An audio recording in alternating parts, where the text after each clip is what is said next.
ਪਿਆਰੇ ਬੱਚਿਓ, ਅੱਜ ਅਸੀਂ ਪੰਜਾਬੀ ਪਾਠ ਪੁਸਤਕ 5 ਪੰਜਵੀਂ ਜਮਾਤ ਦੂਜੀ ਭਾਸ਼ਾ ਵਿੱਚ ਦਰਜ ਗੁਰਦਿਆਲ ਸਿੰਘ ਜੀ ਦੁਆਰਾ ਲਿਖੀ ਗਈ ਕਹਾਣੀ ਜੇ ਬਾਲਣ ਮੁੱਕ ਜਾਵੇ ਪੜ੍ਹਾਂਗੇ। ਸਭ ਤੋਂ ਪਹਿਲਾਂ ਅਸੀਂ ਕਹਾਣੀ ਨੂੰ ਪੜ੍ਹਾਂਗੇ, ਉਸ ਤੋਂ ਬਾਅਦ ਇਸ ਦਾ ਅਭਿਆਸ ਕੰਮ ਵੀ ਹੱਲ ਕਰਾਂਗੇ। ਕਹਾਣੀ ਵਿੱਚ ਕੀ ਲਿਖਿਆ ਹੈ? ਕਹਾਣੀ ਦਾ ਨਾਮ ਹੈ ਜੇ ਬਾਲਣ ਮੁੱਕ ਜਾਵੇ। ਬਾਬੂ ਸਰਨ ਦਾਸ ਹਰ ਰੋਜ਼ ਰਾਤੀ ਜਦੋਂ ਰੋਟੀ ਖਾ ਕੇ ਲੇਟਦੇ ਤਾਂ ਉਹਨਾਂ ਦੇ ਦੋਵੇਂ ਬੱਚੇ ਰਜਨੀ ਅਤੇ ਵਰਿੰਦਰ ਮੰਜੇ ਉੱਤੇ ਆ ਬੈਠਦੇ। ਉਹਨਾਂ ਦੀ ਇੱਕੋ ਮੰਗ ਹੁੰਦੀ, ਪਿਤਾ ਜੀ ਕਹਾਣੀ ਸੁਣਾਓ। ਕਹਿੰਦੇ ਕਿ ਬਾਬੂ ਸਰਨ ਦਾਸ ਜਦ ਵੀ ਰਾਤ ਨੂੰ ਰੋਟੀ ਖਾ ਕੇ ਲੇਟਦੇ ਤਾਂ ਉਹਨਾਂ ਦੇ ਦੋਨੋਂ ਬੱਚੇ ਦਾ ਇੱਕ ਬੇਟੀ ਹੈ ਇੱਕ ਬੇਟਾ ਹੈ, ਉਹਨਾਂ ਦਾ ਨਾਮ ਹੈ ਰਜਨੀ ਔਰ ਵਰਿੰਦਰ। ਉਹਨਾਂ ਦੇ ਮੰਜੇ ਕੋਲ, ਉਹਨਾਂ ਦੇ ਬੈੱਡ ਕੋਲ ਆ ਕੇ ਬੈਠ ਜਾਂਦੇ ਔਰ ਉਹਨਾਂ ਦੀ ਇੱਕੋ ਡਿਮਾਂਡ ਹੁੰਦੀ, ਇੱਕੋ ਮੰਗ ਹੁੰਦੀ। ਕੀ ਹੁੰਦੀ? ਕਹਾਣੀ ਸੁਣਾਓ। ਉਹ ਬਹੁਤ ਟਾਲਦੇ ਪਰ ਬੱਚੇ ਖਹਿੜਾ ਨਾ ਛੱਡਦੇ। ਕਹਿੰਦੇ ਕਿ ਉਹ ਕਾਫੀ ਟਾਲਦੇ, ਕਾਫੀ ਟਰਕਾਉਂਦੇ, ਪਰ ਜੋ ਬੱਚੇ ਹੈ ਖਹਿੜਾ ਨਹੀਂ ਛੱਡਦੇ। ਖਹਿੜਾ ਨਾ ਛੱਡਣਾ ਮਤਲਬ ਪਿੱਛਾ ਨਾ ਛੱਡਣਾ, ਜਿੱਦ ਕਰਨਾ। ਠੀਕ ਹੈ।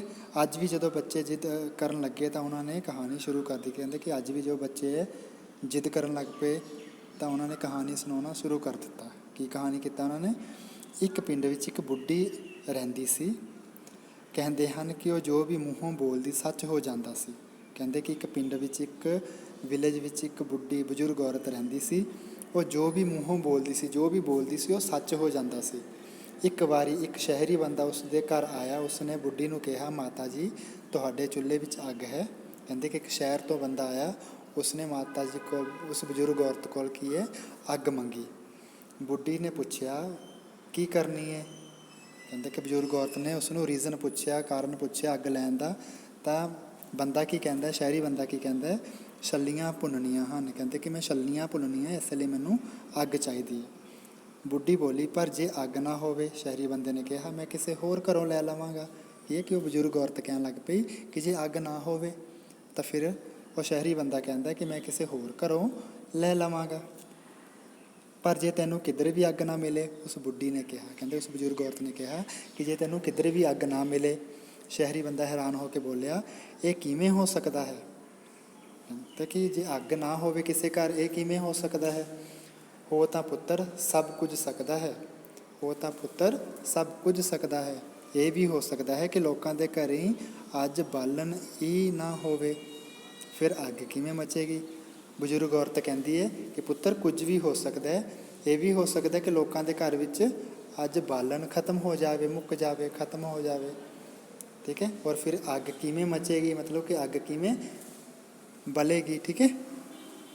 ਪਰ ਬਾਲਣ ਕਿੰਜ ਨਾ ਹੋਵੇ? ਕਦੇ ਬਾਲਣ ਵੀ ਮੁੱਕ ਸਕਦਾ ਹੈ ਦੁਨੀਆ ਵਿੱਚੋਂ?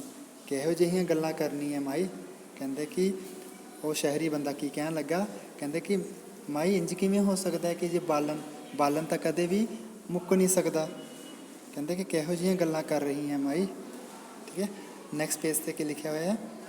ਬੁੱਢੀ ਮਾਈ ਮੁਸਕਰਾ ਪਈ, ਆਪਣੀ ਡੰਗੋਰੀ ਉਤਾਂਹ ਚੱਕ ਕੇ ਉਹ ਬੋਲੀ, ਜਾ ਅਗਲੇ 24 ਘੰਟੇ ਤੈਨੂੰ ਕਿਧਰੇ ਵੀ ਬਾਲਣ ਨਹੀਂ ਮਿਲੇਗਾ। ਕਹਿੰਦੇ ਕਿ ਬੁੱਢੀ ਮਾਈ ਜੋ ਸੀ ਉਹ ਮੁਸਕਰਾ ਪਈ, ਸਮਾਈਲ ਕੀਤੀ ਮਾਈ ਨੇ। ਠੀਕ ਹੈ। ਔਰ ਕੀ ਕਿਹਾ ਉਸਨੇ? ਆਪਣੀ ਡੰਗੋਰੀ ਕੀ ਹੁੰਦਾ ਹੈ? ਜੋ ਡੰਡਾ, ਜੋ ਸਹਾਰੇ ਨਾਲ ਬਜ਼ੁਰਗ ਚੱਲਦੇ ਨੇ, ਉਸਨੂੰ ਕਹਿੰਦੇ ਡੰਗੋਰੀ। ਕਹਿੰਦੇ ਉਸਨੇ ਡੰਗੋਰੀ ਉੱਪਰ ਚੱਕ ਕੇ ਕਿਹਾ, ਜਾ ਅਗਲੇ 24 ਘੰਟੇ ਤੈਨੂੰ ਕਿਧਰੇ ਵੀ ਬਾਲਣ ਨਹੀਂ ਮਿਲੇਗਾ। ਕੀ ਕਹਿ ਦਿੱਤਾ? ਕਿ ਅਗਲੇ 24 ਘੰਟੇ ਤੱਕ ਕਿਧਰੇ ਵੀ ਤੈਨੂੰ ਕਿਤੇ ਵੀ ਬਾਲਣ ਨਹੀਂ ਮਿਲੇਗਾ। ਬੁੱਢੀ ਦੇ ਬੋਲ ਤਾਂ ਪੂਰੇ ਹੁੰਦੇ ਹੀ ਸਨ, ਪਰ ਸ਼ਹਿਰੀ ਬੰਦੇ ਨੂੰ ਵਿਸ਼ਵਾਸ ਨਾ ਆਇਆ। ਕਹਿੰਦੇ ਕਿ ਬੁੱਢੀ ਜੋ ਉਸ ਬਜ਼ੁਰਗ ਔਰਤ ਦੇ ਬੋਲ ਪੂਰੇ ਹੋ ਜਾਂਦੇ ਸੀ, ਜਿਵੇਂ ਆਪਾਂ ਪਹਿਲਾਂ ਪੜ੍ਹਿਆ, ਲੇਕਿਨ ਜੋ ਸ਼ਹਿਰੀ ਬੰਦਾ, ਸ਼ਹਿਰ ਤੋਂ ਜੋ ਬੰਦਾ ਆਇਆ ਸੀ, ਉਹਨੂੰ ਵਿਸ਼ਵਾਸ ਨਹੀਂ ਹੋਇਆ। ਉਸਨੇ ਸੋਚਿਆ ਬੁੱਢੀ ਝੱਲੀ ਹੋ ਗਈ ਹੈ। ਉਹ ਅੱਗ ਲੈਣ ਲਈ ਅਗਲੇ ਘਰ ਚਲਾ ਗਿਆ, ਪਰ ਉਸਨੇ ਵੇਖਿਆ ਕਿ ਉਸ ਘਰ ਵਿੱਚ ਬਾਲਣ ਮੁੱਕਿਆ ਹੋਇਆ ਸੀ। ਕਹਿੰਦੇ ਕਿ ਬੁੱਢੀ ਨੇ ਕਹਿ ਦਿੱਤਾ ਕਿ ਅਗਲੇ 24 ਘੰਟੇ ਤੱਕ ਤੈਨੂੰ ਅੱਗ ਨਹੀਂ ਮਿਲੇਗੀ। ਤਾਂ ਉਸਨੇ, ਸ਼ਹਿਰੀ ਬੰਦੇ ਨੇ ਸੋਚਿਆ ਕਿ ਲੱਗਦਾ ਬੁੱਢੀ ਜੋ ਝੱਲੀ ਹੋ ਗਈ ਹੈ। ਝੱਲੀ ਮਤਲਬ ਪਾਗਲ। ਠੀਕ ਹੈ।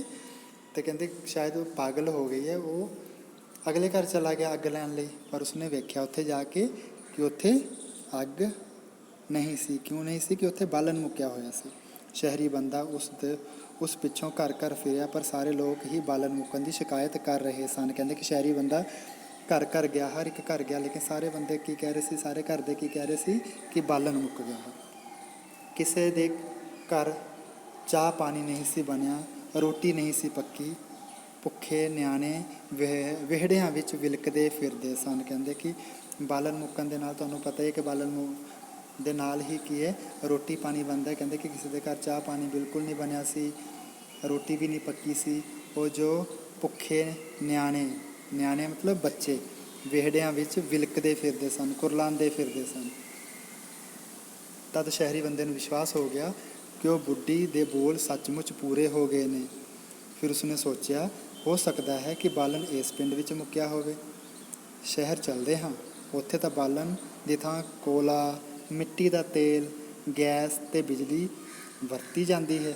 ਕੀ ਕਹਿੰਦਾ ਕਿ ਸ਼ਹਿਰੀ ਬੰਦੇ ਨੂੰ ਵਿਸ਼ਵਾਸ ਹੋ ਗਿਆ ਕਿ ਹਾਂ, ਬੁੱਢੀ ਦੇ ਜੋ ਬੋਲ ਹੈ, ਉਸ ਬਜ਼ੁਰਗ ਔਰਤ ਦੇ ਜੋ ਬੋਲ ਹੈ, ਉਹ ਪੂਰੇ ਹੋ ਗਏ ਨੇ।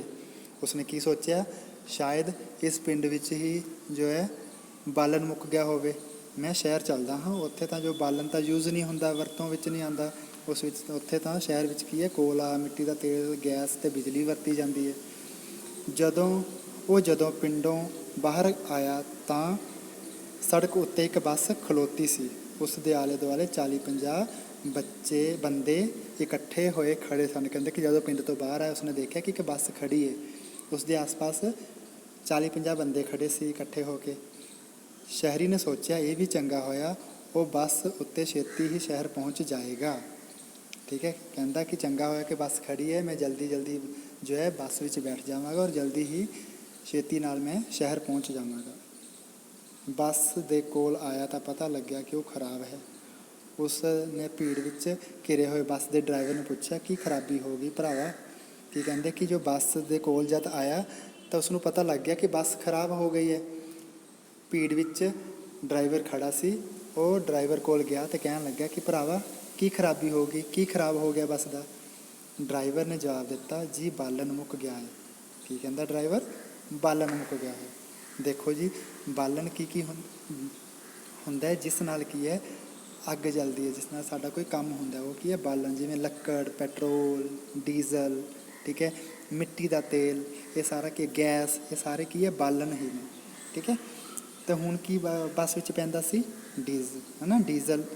ਤਾਂ ਫਿਰ ਉਸ ਨੂੰ ਕੀ ਕਹਿ ਦਿੱਤਾ ਡਰਾਈਵਰ ਨੇ, ਬਾਲਣ, ਕਿਉਂਕਿ ਡੀਜ਼ਲ ਵੀ ਬਾਲਣ ਦਾ ਹੀ ਇੱਕ ਰੂਪ ਹੈ। ਠੀਕ ਹੈ, ਤੇ ਕੀ ਕਹਿੰਦਾ ਡਰਾਈਵਰ ਕਿ ਬਾਲਣ ਮੁੱਕ ਗਿਆ। ਬਾਲਣ ਮੁੱਕ ਗਿਆ? ਕਿ ਬੱਸ ਬਾਲਣ ਨਾਲ ਚੱਲਦੀ ਹੈ? ਕਿਸ ਨੇ ਕਿਹਾ? ਸ਼ਹਿਰੀ ਨੇ। ਕਹਿੰਦਾ ਕਿ ਬੱਸ ਜੋ ਹੈ ਬਾਲਣ ਨਾਲ ਚੱਲਦੀ ਹੈ। ਹੋਰ ਕੀ, ਪੈਟਰੋਲ ਤੇ ਡੀਜ਼ਲ ਵੀ ਤਾਂ ਬਾਲਣ ਹੀ ਹੁੰਦਾ ਹੈ ਜੀ। ਕੀ ਕਹਿੰਦਾ ਡਰਾਈਵਰ? ਕਹਿੰਦਾ ਕਿ ਹੋਰ ਕੀ, ਜੋ ਪੈਟਰੋਲ, ਡੀਜ਼ਲ, ਇਹ ਸਾਰਾ ਕੁਝ ਬਾਲਣ ਹੀ ਤਾਂ ਹੈ। ਹੁਣ ਬੱਸ ਨਹੀਂ ਚੱਲ ਸਕਦੀ, ਬਾਲਣ ਤੋਂ ਬਿਨਾਂ ਰੋਟੀ ਪੱਕ ਸਕਦੀ ਹੈ ਬਾਬੂ ਜੀ? ਕੀ ਕਹਿੰਦਾ ਕਿ ਬੱਸ ਨਹੀਂ ਚੱਲ ਸਕਦੀ ਕਿਉਂਕਿ ਬਾਲਣ ਮੁੱਕ ਗਿਆ। ਫਿਰ ਉਸਨੇ ਕੁਐਸਚਨ ਕੀਤਾ ਕਿ ਰੋਟੀ ਜੋ ਹੈ ਬਾਲਣ ਤੋਂ ਬਿਨਾਂ ਪੱਕ ਸਕਦੀ ਹੈ? ਤਾਂ ਆਨਸਰ ਕੀ ਦਿੱਤਾ ਸ਼ਹਿਰੀ ਬਾਬੂ ਨੇ? ਨਹੀਂ। ਫਿਰ ਇਹ ਬੱਸ ਕਿਵੇਂ ਤੁਰ ਪਏਗੀ? ਠੀਕ ਹੈ, ਸ਼ਹਿਰ ਉੱਥੋਂ 4 ਕਿਲੋਮੀਟਰ ਦੂਰ ਸੀ। ਸ਼ਹਿਰੀ ਬੰਦਾ ਬੜੀ ਮੁਸ਼ਕਿਲ ਵਿੱਚ ਫਸ ਗਿਆ। ਪਰ ਥੋੜ੍ਹਾ ਦੂਰ ਜਾ ਕੇ ਉਸਨੇ ਵੇਖਿਆ ਇੱਕ ਬੰਦਾ ਮੋਟਰਸਾਈਕਲ ਲਈ ਖਲੋਤਾ ਸੀ। ਸ਼ਹਿਰੀ ਨੇ ਸੋਚਿਆ ਉਹ ਉਸ ਦੇ ਨਾਲ ਬੈਠ ਕੇ ਚਲਾ ਜਾਏਗਾ। ਪਰ ਜਦੋਂ ਉਸਨੇ ਕੋਲ ਆ ਕੇ ਪੁੱਛਿਆ ਤਾਂ ਉਸਨੇ ਵੀ ਬੱਸ ਡਰਾਈਵਰ ਵਾਲਾ ਉੱਤਰ ਦਿੱਤਾ, ਪੈਟਰੋਲ ਮੁੱਕ ਗਿਆ ਹੈ। ਠੀਕ ਹੈ, ਕੀ ਹੈ ਕਿ ਉਸਨੇ ਦੇਖਿਆ ਕਿ ਦੂਰ ਮੋਟਰਸਾਈਕਲ ਲੈ ਕੇ ਕੋਈ ਖੜਾ। ਜਦੋਂ ਫਟਾਫਟ ਉਸਦੇ ਕੋਲ ਗਿਆ ਤਾਂ ਉਸਨੇ ਪੁੱਛਿਆ ਜਾ ਕੇ, ਲੇਕਿਨ ਉਸ ਆਦਮੀ ਨੇ ਜਿਸ ਦਾ ਮੋਟਰਸਾਈਕਲ ਜੋ ਹੈ ਰੁਕ ਗਿਆ ਸੀ, ਉਸਨੇ ਵੀ ਇਹੀ ਉੱਤਰ ਦਿੱਤਾ ਕਿ ਪੈਟਰੋਲ ਮੁੱਕ ਗਿਆ। ਇਹ ਕਮਾਲ ਦੀ ਗੱਲ ਹੈ, ਸ਼ਹਿਰੀ ਬੰਦੇ ਨੇ ਹੈਰਾਨੀ ਅਤੇ ਥਕਾਵਟ ਨਾਲ ਕਿਹਾ। ਇੰਜ ਤਾਂ ਸਾਰੇ ਕਾਰੋਬਾਰ ਰੁਕ ਜਾਣਗੇ। ਕਹਿੰਦੇ ਕਿ ਸ਼ਹਿਰੀ ਬੰਦਾ ਜੋ ਹੈ ਹੁਣ ਹੈਰਾਨ ਹੋ ਗਿਆ, ਪਰੇਸ਼ਾਨ ਹੋ ਗਿਆ। ਕਹਿੰਦੇ ਕਿ ਜੇ ਤਾਂ ਇੱਦਾਂ ਬਾਲਣ ਮੁੱਕ ਗਿਆ ਤਾਂ ਸਾਰੇ ਕਾਰੋਬਾਰ ਜਿੰਨੇ ਵੀ ਹੈ ਸਭ ਕੁਝ ਰੁਕ ਜਾਏਗਾ। ਉਹ ਬੰਦਾ ਬੜੀ ਮੁਸ਼ਕਿਲ ਨਾਲ ਪੈਦਲ ਤੁਰ ਕੇ ਸ਼ਹਿਰ ਪਹੁੰਚਿਆ। ਉਸ ਸ਼ਹਿਰ ਦੇ ਬਾਜ਼ਾਰ ਵਿੱਚ ਉਸਨੇ ਵੇਖਿਆ ਕਿ ਦੁਕਾਨਦਾਰ ਅਖਬਾਰਾਂ, ਪਰਨਿਆਂ ਅਤੇ ਪੱਖੀਆਂ ਨਾਲ ਹਵਾ ਚੱਲ ਰਹੇ ਸਨ। ਕੀ ਕਹਿੰਦੇ ਕਿ ਉਹ ਬਹੁਤ ਮੁਸ਼ਕਿਲ ਨਾਲ ਪੈਦਲ ਚੱਲ ਕੇ ਜੋ ਹੈ ਉਹ ਕਿੱਥੇ ਪਹੁੰਚ ਗਿਆ? ਸ਼ਹਿਰ ਪਹੁੰਚ ਗਿਆ। ਜਦੋਂ ਦੇਖਿਆ ਉਸਨੇ ਬਾਜ਼ਾਰ ਵਿੱਚ ਜਾ ਕੇ ਤਾਂ ਉਸਨੇ ਦੇਖਿਆ ਕਿ ਸਾਰੇ ਲੋਕ ਜੋ ਹੈ ਬਾਹਰ ਬੈਠੇ ਸਨ ਔਰ ਅਖਬਾਰਾਂ, ਪਰਨਾ ਕੀ ਹੁੰਦਾ, ਕੱਪੜੇ ਦਾ ਇੱਕ ਟੁਕੜਾ, ਠੀਕ ਹੈ, ਪੱਖੀਆਂ ਨਾਲ ਜੋ ਹਵਾ ਚੱਲ ਰਹੇ ਸਨ। ਜਦੋਂ ਆਪਣੇ ਘਰ ਪਹੁੰਚਿਆ ਤਾਂ ਪਤਾ ਲੱਗਿਆ ਕਿ ਬਿਜਲੀ ਬੰਦ ਹੈ। ਠੀਕ ਹੈ, ਕਿ ਬਿਜਲੀ ਨਹੀਂ ਹੈ। ਕੁਝ ਖਿੱਚ ਕੇ ਉਸਨੇ ਆਪਣੇ ਵੱਡੇ ਮੁੰਡੇ ਕੋਲ ਪੁੱਛਿਆ ਬਿਜਲੀ ਨੂੰ ਕੀ ਗੋਲੀ ਵੱਜ ਗਈ ਹੈ ਅੱਜ। ਠੀਕ ਹੈ, ਖਿਜਿਆ ਹੋਇਆ ਸੀ ਕਿਉਂਕਿ ਇੰਨੀ ਗਰਮੀ 'ਚੋਂ ਪੈਦਲ ਤੁਰ ਕੇ ਆਇਆ ਸੀ, ਕੁਝ ਵੀ ਉਸਨੂੰ ਨਹੀਂ ਮਿਲ ਰਿਹਾ ਸੀ। ਬਾਲਣ ਦੇਖੋ ਸਾਰਾ ਕੁਝ ਮੁੱਕ ਗਿਆ ਸੀ, ਬਾਲਣ ਦੇ ਰੂਪ ਵਿੱਚ ਪੈਟਰੋਲ ਡੀਜ਼ਲ ਸਾਰਾ ਕੁਝ ਖਤਮ ਹੋ ਗਿਆ ਸੀ। ਇਸ ਲਈ ਉਹ ਖਿਜਿਆ ਹੋਇਆ ਸੀ। ਉਸਨੇ ਖਿਜ ਕੇ ਆਪਣੇ ਵੱਡੇ ਮੁੰਡੇ ਨੂੰ ਪੁੱਛਿਆ ਕਿ ਬਿਜਲੀ ਨੂੰ ਕੋਈ ਗੋਲੀ ਵੱਜ ਗਈ ਹੈ। ਗੋਲੀ ਵੱਜ ਗਈ ਮਤਲਬ ਬਿਜਲੀ ਕਿਉਂ ਚਲੀ ਗਈ ਹੈ, ਕਿਉਂ ਬੰਦ ਹੋ ਗਈ ਹੈ। ਬਿਜਲੀ ਜਿਹੜੇ ਪਲਾਂਟ 'ਚੋਂ ਆਉਂਦੀ ਹੈ ਉੱਥੇ ਕੋਲਾ ਮੁੱਕ ਗਿਆ ਹੈ। ਕਹਿੰਦੇ ਕਿ ਕੋਲੇ ਤੋਂ ਬਿਜਲੀ ਬਣਦੀ ਹੈ, ਅਤੇ ਕਹਿੰਦੇ ਜਿਹੜੇ ਪਲਾਂਟ ਤੋਂ ਬਿਜਲੀ ਆਉਂਦੀ ਹੈ ਉੱਥੇ ਕੀ ਹੋਇਆ, ਕੋਲਾ ਮੁੱਕ ਗਿਆ ਹੈ। ਠੀਕ ਹੈ, ਅਗਲੇ ਪੇਜ 'ਤੇ ਕੀ ਲਿਖਿਆ ਹੈ ਉਹ ਆਪਾਂ ਦੇਖਦੇ ਹਾਂ। ਇਹ ਬਾਲਣ ਮੁੱਕਣ ਵਾਲੀ ਚੰਗੀ ਮੁਸੀਬਤ ਹੈ, ਹਰ ਥਾਂ ਹੀ ਬਾਲਣ ਮੁੱਕ ਗਿਆ ਹੈ। ਕਹਿੰਦੇ ਕਿ ਚੰਗੀ ਮੁਸੀਬਤ ਹੈ, ਪਰੇਸ਼ਾਨੀ ਹੈ, ਹਰ ਥਾਂ ਹੀ ਬਾਲਣ ਮੁੱਕ ਗਿਆ। ਉਸ ਵੇਲੇ ਸ਼ਹਿਰੀ ਬੰਦੇ ਦਾ ਛੋਟਾ ਪੁੱਤਰ ਬੈਗ ਚੁੱਕੀ ਅੰਦਰ ਆਇਆ। ਉਸਨੇ ਦੱਸਿਆ ਕਿ ਉਹ ਦਿੱਲੀ ਜਾ ਰਿਹਾ ਸੀ ਪਰ ਗੱਡੀ ਹੀ ਨਹੀਂ ਆ ਰਹੀ। ਕਹਿੰਦੇ ਨੇ ਪਿਛਲੇ ਸਟੇਸ਼ਨ ਉੱਤੇ ਖਲੋਤੀ ਹੈ, ਬਾਲਣ ਮੁੱਕ ਗਿਆ ਹੈ, ਮਤਲਬ ਗੱਡੀ 'ਚੋਂ ਆਇਲ ਮੁੱਕ ਗਿਆ ਹੈ। ਠੀਕ ਹੈ, ਉਸ ਦਾ ਛੋਟਾ ਮੁੰਡਾ ਕਿਤੇ ਜਾ ਰਿਹਾ ਸੀ, ਦਿੱਲੀ ਜਾ ਰਿਹਾ ਸੀ, ਲੇਕਿਨ ਉਹ ਵਾਪਸ ਘਰ ਆ ਗਿਆ। ਕਹਿੰਦਾ ਕਿ ਟ੍ਰੇਨ ਨਹੀਂ ਆਈ, ਗੱਡੀ ਨਹੀਂ ਆਈ, ਪਿਛਲੇ ਸਟੇਸ਼ਨ 'ਤੇ ਖੜੀ ਹੈ ਕਿਉਂਕਿ ਬਾਲਣ ਜੋ ਤੇਲ ਹੈ ਉਹ ਮੁੱਕ ਗਿਆ ਗੱਡੀ ਵਿੱਚੋਂ। ਸ਼ਹਿਰੀ ਬੰਦੇ ਨੂੰ ਕੁਝ ਡਰ ਜਿਹਾ ਲੱਗਿਆ। ਉਸਨੇ ਫਿਕਰਮੰਦ ਹੋ ਕੇ ਕਿਹਾ, ਜੇ ਤੂੰ ਦਿੱਲੀ ਕੱਲ੍ਹ ਤੱਕ ਨਾ ਪਹੁੰਚ ਸਕਿਆ ਤਾਂ ਆਪਣਾ ਹਜ਼ਾਰਾਂ ਰੁਪਏ ਦਾ ਨੁਕਸਾਨ ਹੋ ਜਾਏਗਾ। ਟੈਲੀਫੋਨ ਕਰਕੇ ਕਰ ਜੇਕਰ ਕੋਈ ਹਵਾਈ ਜਹਾਜ਼ ਜਾਂਦਾ ਹੋਵੇ ਤਾਂ। ਕਹਿੰਦੇ ਕਿ ਸ਼ਹਿਰੀ ਬੰਦਾ ਡਰ ਗਿਆ। ਉਸਨੇ ਕੀ ਹੈ ਕਿਹਾ, ਫਿਕਰਮੰਦ ਹੋ ਕੇ ਕਿਹਾ ਕਿ ਜੇ ਤੂੰ ਦਿੱਲੀ ਨਾ ਪਹੁੰਚਿਆ, ਉਸ ਮੁੰਡੇ ਨੂੰ ਕਿਹਾ ਆਪਣੇ ਛੋਟੇ ਨੂੰ ਕਿ ਜੇ ਦਿੱਲੀ ਨਾ ਪਹੁੰਚਿਆ ਸਾਡਾ ਹਜ਼ਾਰਾਂ ਦਾ ਨੁਕਸਾਨ ਹੋ ਜਾਣਾ। ਕਹਿੰਦੇ ਕਿ ਤੂੰ ਫੋਨ ਕਰ, ਟੈਲੀਫੋਨ ਕਰ ਔਰ ਪਤਾ ਕਰ ਕੋਈ ਹਵਾਈ ਜਹਾਜ਼ ਐਰੋਪਲੇਨ ਜਾਂਦਾ ਹੋਵੇ। ਮੁੰਡੇ ਨੇ ਟੈਲੀਫੋਨ ਚੁੱਕਿਆ ਤਾਂ ਪਤਾ ਲੱਗਿਆ ਕਿ ਬਾਲਣ ਮੁੱਕ ਜਾਣ ਕਰਕੇ ਕੋਈ ਵੀ ਜਹਾਜ਼ ਨਹੀਂ ਉੱਡ ਰਿਹਾ। ਕਹਿੰਦੇ ਕਿ ਜਦ ਟੈਲੀਫੋਨ ਕਰਕੇ ਮੁੰਡੇ ਨੇ ਪਤਾ ਕੀਤਾ ਤਾਂ ਪਤਾ ਲੱਗਿਆ ਕਿ ਕੋਈ ਵੀ ਜਹਾਜ਼ ਨਹੀਂ ਜਾ ਰਿਹਾ ਕਿਉਂਕਿ ਬਾਲਣ ਮੁੱਕ ਗਿਆ ਸੀ, ਆਇਲ ਮੁੱਕ ਗਿਆ ਹੋਇਆ। ਕੁਝ ਚਿਰ ਪਿੱਛੋਂ ਰਾਤ ਪੈ ਗਈ। ਸਾਰੇ ਘਰਾਂ ਵਿੱਚ ਘੁੱਪ ਹਨੇਰਾ ਹੋ ਗਿਆ। ਕਿਸੇ ਦੇ ਵੀ ਘਰ ਚੁੱਲ੍ਹਾ ਨਾ ਬਲਣ ਕਰਕੇ ਰੋਟੀ ਨਹੀਂ ਸੀ ਪੱਕੀ। ਬੱਚੇ ਭੁੱਖੇ ਰੋ ਰਹੇ ਸਨ। ਗਰਮੀ ਵਿੱਚ ਕਮਰਿਆਂ ਦੇ ਅੰਦਰ ਸੌਣ ਵਾਲੇ ਲੋਕ ਪੱਖੇ ਨਾ ਚੱਲਣ ਕਰਕੇ ਮੁੜਕੋ ਮੁੜਕੀ ਹੋਏ ਸਨ। ਕਹਿੰਦੇ ਕਿ ਰਾਤ ਹੋ ਗਈ, ਹਰ ਪਾਸੇ ਹਨੇਰਾ ਹੀ ਸੀ। ਠੀਕ ਹੈ, ਬਾਲਣ ਨਹੀਂ ਸੀ, ਬਾਲਣ ਮੁੱਕਣ ਦੇ ਕਾਰਨ ਕੀ ਹੈ ਰੋਟੀ ਵੀ ਨਹੀਂ ਸੀ ਪੱਕੀ। ਬੱਚੇ ਰੋ ਰਹੇ ਸਨ। ਕਮਰਿਆਂ ਵਿੱਚ ਲੋਕ ਮੁੜਕੋ ਮੁੜਕੀ ਮਤਲਬ ਪਸੀਨੇ ਨਾਲ ਭਰੇ ਹੋਏ ਸੀ ਕਿਉਂਕਿ ਪੱਖੇ ਨਹੀਂ ਚੱਲ ਰਹੇ ਸੀ, ਲਾਈਟ ਨਹੀਂ ਆਈ ਸੀ। ਉਹ ਸ਼ਹਿਰੀ ਬੰਦਾ ਸੋਚ ਰਿਹਾ ਸੀ ਕਿ ਜੇ ਪੂਰੇ 24 ਘੰਟੇ ਇਵੇਂ ਰਿਹਾ ਤਾਂ ਲੋਕਾਂ ਦਾ ਕੀ ਹਾਲ ਹੋਵੇਗਾ।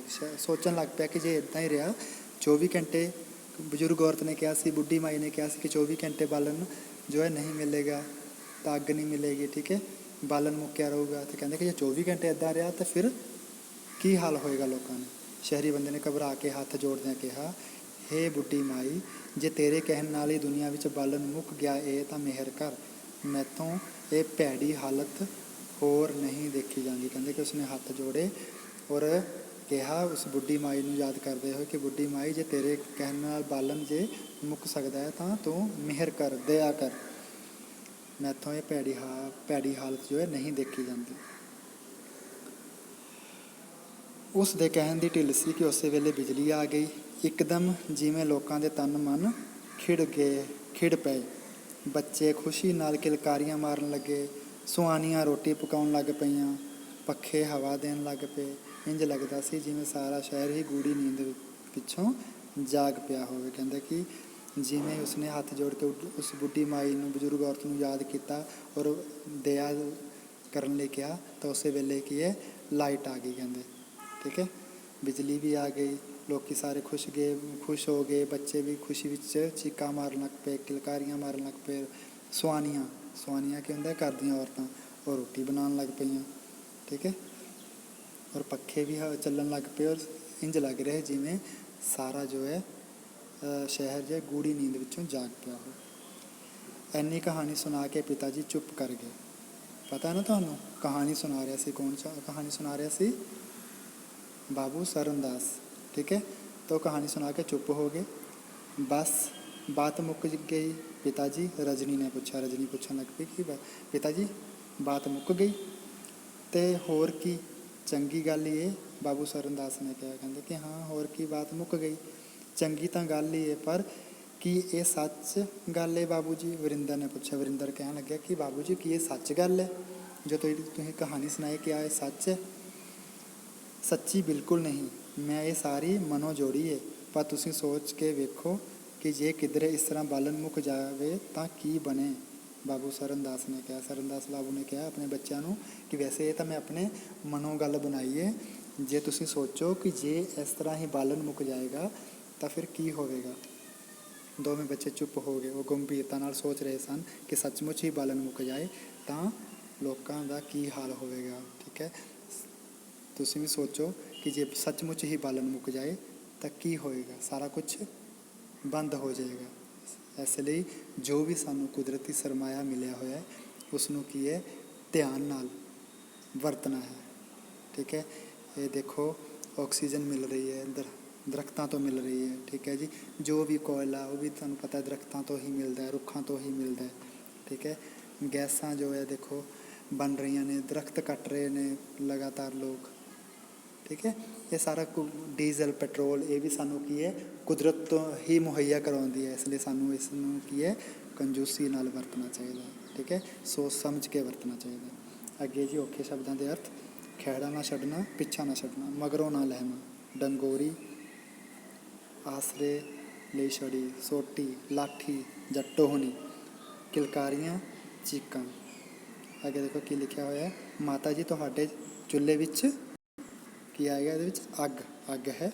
ਬੁੱਢੀ ਮਾਈ ਡੈਸ਼ ਪਈ ਸੀ। ਠੀਕ ਹੈ ਜੀ, ਬੁੱਢੀ ਮਾਈ ਕੀ ਕਰ ਰਹੀ ਸੀ? ਹਾਂਜੀ, ਬੁੱਢੀ ਮਾਈ ਦਾ ਪਹਿਲਾਂ ਤਾਂ ਕੀ ਆ ਗਿਆ, ਮਾਤਾ ਜੀ ਤੁਹਾਡੇ ਚੁੱਲ੍ਹੇ ਵਿੱਚ ਅੱਗ ਹੈ, ਆਪਾਂ ਕੀ ਲਿਖਾਂਗੇ, ਅੱਗ। ਉਸ ਤੋਂ ਬਾਅਦ ਕੀ ਆਏਗਾ, ਬੁੱਢੀ ਮਾਈ ਡੈਸ਼ ਪਈ ਸੀ। ਤੀਸਰਾ ਹੈ ਸ਼ਹਿਰੀ ਬੰਦਾ ਅੱਗ ਲੈਣ ਲਈ ਡੈਸ਼ ਫਿਰਿਆ, ਕਰ ਫਿਰਿਆ। ਠੀਕ ਹੈ, ਸਾਰੇ ਲੋਕ ਡੈਸ਼ ਦੀ ਸ਼ਿਕਾਇਤ ਕਰ ਰਹੇ ਸਨ, ਬਾਲਣ ਮੁੱਕ ਜਾਣ ਦੀ ਸ਼ਿਕਾਇਤ ਕਰ ਰਹੇ ਸਨ। ਪੈਟਰੋਲ ਅਤੇ ਡੀਜ਼ਲ ਵੀ ਤਾਂ ਬਾਲਣ ਹੀ ਹੁੰਦਾ ਹੈ ਜੀ। ਠੀਕ ਹੈ, ਤੇ ਇਹ ਸਾਰੇ ਕੀ ਹੈ, ਜਿਹਦਾ ਐੜੇ ਵਾਲਾ ਨਹੀਂ ਹੋਇਆ ਸੀ, ਐੜੇ ਵਾਲਾ ਕੀ ਹੈ, ਬੁੱਢੀ ਮਾਈ ਡੈਸ਼ ਪਈ, ਬੁੱਢੀ ਮਾਈ ਮੁਸਕਰਾ ਪਈ। ਠੀਕ ਹੈ, ਅੱਗੇ ਸੰਖੇਪ ਵਿੱਚ ਉੱਤਰ। ਸ਼ਹਿਰੀ ਬੰਦੇ ਨੇ ਅੱਗ ਕੀ ਕਰਨੀ ਸੀ, ਛੱਲੀਆਂ ਭੁੰਨਣੀਆਂ ਸਨ। ਤਾਂ ਉੱਤਰ ਆਊਗਾ, ਸ਼ਹਿਰੀ ਬੰਦੇ ਨੇ ਅੱਗ ਨਾਲ ਛੱਲੀਆਂ ਭੁੰਨਣੀਆਂ ਸਨ। ਬਾਲਣ ਮੁੱਕਣ ਨਾਲ ਆਵਾਜਾਈ ਦੇ ਕਿਹੜੇ ਸਾਧਨ ਚੱਲਣੋਂ ਰੁਕ ਗਏ? ਤੁਸੀਂ ਦੇਖੋ ਜੋ ਵੀ ਹੈ ਉਹ ਆਇਲ ਨਾਲ ਚੱਲ ਰਿਹਾ, ਕੁਛ ਡੀਜ਼ਲ ਨਾਲ ਚੱਲਦੇ ਨੇ, ਕੁਛ ਪੈਟਰੋਲ ਨਾਲ ਚੱਲਦੇ ਨੇ। ਹੁਣ ਤੁਸੀਂ ਜਿਹੜੇ ਸਾਧਨ ਦੇਖੋ ਰੁਕੇ ਉਹ ਲਿਖਣੇ। ਸਭ ਤੋਂ ਪਹਿਲਾਂ ਦੇਖਿਆ ਤੁਸੀਂ ਕੀ ਹੈ, ਬਾਲਣ ਮੁੱਕ ਜਾਣ ਨਾਲ ਬੱਸ ਰੁਕ ਗਈ ਸੀ, ਮੋਟਰਸਾਈਕਲ ਰੁਕ ਗਿਆ ਸੀ, ਰੇਲ ਗੱਡੀ ਰੁਕ ਗਈ ਸੀ, ਹਵਾਈ ਜਹਾਜ਼ ਰੁਕ ਗਿਆ ਸੀ। ਠੀਕ ਹੈ, ਥਰਮਲ ਪਲਾਂਟ ਰੁਕ ਗਿਆ ਸੀ। ਦੇਖੋ ਅੱਗੇ ਕੀ ਲਿਖਿਆ, ਬਿਜਲੀ ਕਿਉਂ ਬੰਦ ਸੀ? ਕਿਉਂਕਿ ਥਰਮਲ ਪਲਾਂਟ ਵਿੱਚ ਕੋਲਾ ਮੁੱਕ ਗਿਆ ਸੀ। ਕਹਾਣੀ ਸੁਣਨ ਉਪਰੰਤ ਬੱਚੇ ਕੀ ਸੋਚ ਰਹੇ ਸਨ ਕਿ ਜੇ ਸੱਚਮੁੱਚ ਹੀ ਬਾਲਣ ਮੁੱਕ ਜਾਏਗਾ ਤਾਂ ਸਾਨੂੰ ਕਿਹੜੀ ਪਰੇਸ਼ਾਨੀ ਆ ਸਕਦੀ ਹੈ, ਇਹ ਬੱਚੇ ਸੋਚ ਰਹੇ ਸਨ। ਅੱਗੇ ਵਾਕਾਂ ਵਿੱਚ ਵਰਤੋਂ ਹੈ ਜਿੱਦ। ਠੀਕ ਹੈ, ਬੱਚੇ ਕਹਾਣੀ ਸੁਣਨ ਦੀ ਜਿੱਦ ਕਰ ਰਹੇ ਸਨ। ਵਿਲਕਣਾ, ਛੋਟੇ ਬੱਚੇ ਭੁੱਖ ਨਾਲ ਵਿਲਕ ਰਹੇ ਸਨ। ਮੁਸ਼ਕਿਲ, ਸ਼ਹਿਰੀ ਬੰਦਾ ਬਹੁਤ ਮੁਸ਼ਕਿਲ ਨਾਲ ਸ਼ਹਿਰ ਪਹੁੰਚਿਆ। ਥਕਾਵਟ, ਅੱਜ ਮੈਂ ਇੰਨਾ ਕੰਮ ਕੀਤਾ ਕਿ ਮੈਨੂੰ ਥਕਾਵਟ ਹੋ ਗਈ। ਕਿਲਕਾਰੀਆਂ, ਬੱਚੇ ਖੁਸ਼ੀ ਵਿੱਚ ਕਿਲਕਾਰੀਆਂ ਮਾਰਨ ਲੱਗੇ। ਅੱਗੇ ਪੰਜਾਬੀ ਤੋਂ ਹਿੰਦੀ। ਠੀਕ ਹੈ ਜੀ, ਇਹ ਤੁਸੀਂ ਖੁਦ ਰੀਡ ਕਰੋਗੇ। ਅੱਗੇ ਇਸ ਵਿੱਚ ਆ ਗਿਆ ਵਿਆਕਰਨ ਦਾ ਥੋੜ੍ਹਾ ਜਿਹਾ ਦੱਸਿਆ ਹੋਇਆ ਕਿ ਜਿਵੇਂ ਬਾਬੂ ਸਰਨਦਾਸ, ਰਜਨੀ, ਵਰਿੰਦਰ, ਇਹ ਸਾਰੇ ਸ਼ਬਦ ਨਾਮ ਸ਼ਬਦ ਹਨ। ਠੀਕ ਹੈ, ਪਾਠ ਵਿੱਚ ਇਹਨਾਂ ਦੀ ਥਾਂ ਉੱਤੇ ਉਹ, ਕਿਤੇ, ਇਹ ਅਤੇ ਕਿਤੇ ਮੈਂ, ਇਹ ਜਿਹੜੇ ਵਰਤੇ ਗਏ। ਕਹਿੰਦੇ ਕਿ ਜਿਹੜੇ ਆ ਉੱਪਰ ਸ਼ਬਦ ਆਪਾਂ ਪੜ੍ਹੇ, ਬਾਬੂ, ਸਰਨਦਾਸ, ਰਜਨੀ, ਇਹ ਕੀ ਹੈ, ਸਾਰੇ ਨਾਮ ਆ। ਠੀਕ ਹੈ, ਲੇਕਿਨ ਇਹਨਾਂ ਦੀ ਜਗ੍ਹਾ ਆਪਾਂ ਕੁਝ ਸ਼ਬਦ ਵਰਤੇ ਨੇ ਜਿਵੇਂ ਉਹ। ਠੀਕ ਹੈ, ਇਹ, ਮੈਂ। ਠੀਕ ਹੈ, ਇਹ ਸਾਰੇ ਸ਼ਬਦ ਆਏ ਹਨ। ਇਹ ਸ਼ਬਦ ਕੀ ਹੈ, ਨਾਮ ਸ਼ਬਦਾਂ ਦੀ ਥਾਂ ਉੱਤੇ ਜਿਹੜੇ ਵਰਤੇ ਜਾਂਦੇ ਸ਼ਬਦ ਉਹਨਾਂ ਨੂੰ ਕੀ ਕਹਿੰਦੇ, ਪੜਨਾਮ ਕਹਿੰਦੇ। ਕਹਿੰਦੇ ਨਾਮ ਸ਼ਬਦਾਂ ਦੀ ਜਗ੍ਹਾ 'ਤੇ ਜਿਹੜੇ ਸ਼ਬਦ ਵਰਤੇ ਜਾਂਦੇ ਉਹਨਾਂ ਨੂੰ ਅਸੀਂ ਕੀ ਕਹਿੰਦੇ ਹਾਂ, ਪੜਨਾਮ। ਹਿੰਦੀ ਵਿੱਚ ਪੜਨਾਮ ਨੂੰ ਸਰਵਨਾਮ ਕਹਿੰਦੇ ਹਨ। ਠੀਕ ਹੈ ਜੀ, ਇਸ ਪਾਠ ਵਿੱਚੋਂ ਪੜਨਾਮ ਸ਼ਬਦ ਚੁਣੋ। ਤੁਸੀਂ ਹੁਣ ਆਰਾਮ ਨਾਲ ਪਾਠ ਪੜ੍ਹੋਗੇ। ਪਾਠ ਵਿੱਚ ਤੁਸੀਂ ਦੇਖੋਗੇ ਕਿਤੇ ਉਹ ਲਿਖਿਆ ਹੋਇਆ, ਕਿਤੇ ਇਹ ਲਿਖਿਆ ਹੋਇਆ। ਠੀਕ ਹੈ, ਇਹ ਸਾਰੇ ਸ਼ਬਦ ਕਿਹੜੇ ਹੈ? ਪੜਨਾਮ ਸ਼ਬਦ ਹੈ। ਇਹ ਸੀ ਸਾਡਾ ਚੈਪਟਰ ਦਾ ਨਾਮ, ਪਾਠ ਦਾ ਨਾਮ ਸੀ ਜੇ ਬਾਲਣ ਮੁੱਕ ਜਾਏ। ਇਸ ਤੋਂ ਆਪਾਂ ਇਹੀ ਸਿੱਖਿਆ ਕਿ ਸਾਨੂੰ ਕੁਦਰਤ ਤੋਂ ਜੋ ਵੀ ਸਾਨੂੰ ਮਿਲਦਾ ਹੈ ਉਸ ਨੂੰ ਅਸੀਂ ਸੋਚ ਸਮਝ ਕੇ ਬੜੇ ਤਰੀਕੇ ਨਾਲ ਵਰਤਣਾ ਹੈ। ਧੰਨਵਾਦ।